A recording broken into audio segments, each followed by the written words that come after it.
This new Feature 2024 tutorial video will teach you how to filter a particular type of equipment from the content library. In Fuzor 2024, you can now easily find objects in the content library, and this will improve your workflow speed for populating paths and placing content. The objective of this video is to place a mobile crane on the construction site. First step is to go More Options and search for Content Library.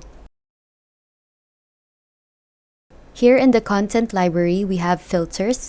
So first expand Construction, then Vehicles. You can see that many objects here are checked, and before you would need to unselect them one by one. So in 2024, you only need to double-click the crane to unselect the others that are not cranes. So here are the list of the cranes. So let's pick this mobile crane, click the thumbnail, hold Shift to rotate it and move your mouse, then left mouse click to place on the ground. Lastly, press Escape. So this workflow will improve your productivity. Thank you for watching the video.